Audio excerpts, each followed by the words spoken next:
శ్రీ గజాననాయ నమః. Hi viewers, welcome to my channel Shadruchulu by Kiran. మనం ఈరోజు వీడియోలో గజానన సంకష్ట చతుర్దశి గురించి, దాని ప్రాముఖ్యత గురించి తెలుసుకుందాము. అసలు సంకష్ట చతుర్దశి వ్రతము ఎప్పుడు ఆచరిస్తారు అనే విషయం కూడా ఈ వీడియోలో మనం తెలుసుకుందాము.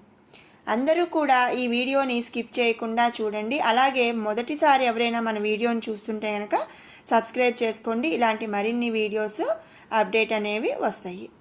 ఇక సంకష్ట చతుర్దశి వ్రతము ఎప్పుడు జరుపుకుంటాము అంటే, ప్రతి మాసంలో కూడా వచ్చే కృష్ణపక్షంలో వచ్చే చతుర్దశి రోజు సంకష్ట చతుర్దశి అని మనం జరుపుకుంటాము. ఇక గజానన సంకష్ట చతుర్దశి అనేది ఎప్పుడు వస్తుంది అంటే, ఆషాఢ మాసంలో వచ్చే సంకష్ట చతుర్దశి వ్రతాన్ని గజానన సంకష్ట చతుర్దశిగా జరుపుకుంటారు. గణేశుడిని పూజించడం ద్వారా జీవితంలోని అన్ని రకాల దుఃఖాలు మరియు కష్టాలు తొలగిపోతాయని ఒక నమ్మకం. దీనితో పాటు సంతోషం, సౌభాగ్యం, కీర్తి మరియు ప్రతిష్టలు పెరుగుతాయని కూడా నమ్ముతారు. ఈ సందర్భంగా వినాయకుడికి ప్రత్యేక పూజలు కూడా నిర్వహిస్తారు. ఇక ఈ వ్రతం ఎప్పుడు నుంచి ఎప్పుడు జరుపుకుంటాము అంటే, సూర్యోదయం నుంచి చంద్రోదయం వరకు కూడా ఆచరిస్తారు. సంకష్ట చతుర్దశి నాడు సూర్యోదయం నుంచి చంద్రోదయం వరకు కూడా ఉపవాసం ఉండి, సాయంత్రం వేళలో మహిళలు గణపతిని పూజించి రాత్రి చంద్రునికి ఆర్ఘ్యం సమర్పించి ఉపవాసాన్ని ముగిస్తారు. గజానన సంకష్ట చతుర్దశి నాడు ఉపవాసం ఉండేవారికి వినాయకుడు అన్ని కష్టాలను తొలగిస్తాడని నమ్ముతారు.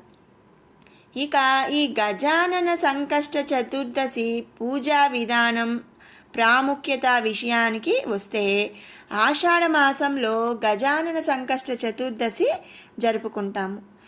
ఆషాఢ మాసంలో యోగ నిద్రలోకి వెళ్లే ముందు విష్ణువు సృష్టి బాధ్యతను శివుడికి అప్పగిస్తాడు. అందుకే ఈ కాలంలో శివ పూజ ఎక్కువగా జరుగుతుంది. గణేశుడు పరమశివుని కుమారుడే కాబట్టి ఈ మాసంలో వినాయకుడిని పూజించడం చాలా ముఖ్యం. ఈ రోజున వినాయకుడిని పూజించడం వల్ల శివుడు, పార్వతి, గణపతి అనుగ్రహం లభిస్తుందని నమ్ముతారు. ఇక గజానన సంకష్ట చతుర్దశి ప్రాముఖ్యానికి వస్తే, గణేశ పురాణం ప్రకారం సంకష్ట చతుర్దశి రోజున ఉపవాసం చేయడానికి ఒక వ్యక్తికి ఉన్న అన్ని రకాల కష్టాల నుంచి బయటపడడానికి ఉత్తమమైన పరిహారంగా పరిగణిస్తారు. ఆటంకాలను తొలగించే గణపతి అనుగ్రహం పొందిన వ్యక్తి జీవితంలోని అన్ని రకాల సమస్యల నుంచి విముక్తి పొందుతాడని కూడా చెబుతారు. ఈ వ్రత మహిమ వల్ల సంతోషం, అదృష్టం కలిసి వస్తాయి. మీ మార్గంలో వచ్చే అన్ని అడ్డంకులను ఆ విఘ్ననాయకుడు తొలగిస్తాడు. మీ పనులు విజయవంతంగా పూర్తి చేయడానికి మీకు సహాయం చేస్తాడు అని అందరూ కూడా నమ్ముతారు. ఇక గజానన సంకష్ట చతుర్దశి పూజా విధానానికి వస్తే, పూజా పీఠాన్ని ఈశాన్య దిశలో పెట్టుకొని దానిపై శుభ్రమైన ఎరుపు లేదా పసుపు వస్త్రాన్ని పరిచి దానిపై గణపతి ప్రతిమను ఉంచుకోవాలి. ఆ తర్వాత గణేశుడిని ధ్యానించి ఉపవాస వ్రతాన్ని ప్రారంభించుకోవాలి. ఈ సమయంలో గణేశుడికి నీరు, దూర్వం, అక్షతలు, తమలపాకులు, ఇంకా జామకాయలు మరియు టెంకాయలు కూడా సమర్పించాలి. ఇక ఆ రోజంతా కూడా భక్తితో ఓం గజానన గణపతియే నమః అనే మంత్రాన్ని జపించటం చాలా ముఖ్యం అన్నమాట. ఇక గణేశుడిని పూజించిన తర్వాత రాత్రి చంద్రుడిని పూజించాలి. చంద్రునికి పాలు, చందనం, తేనెతో ఆర్ఘ్యం సమర్పించి ఆపై ఉపవాసాన్ని ముగించుకోవాలి.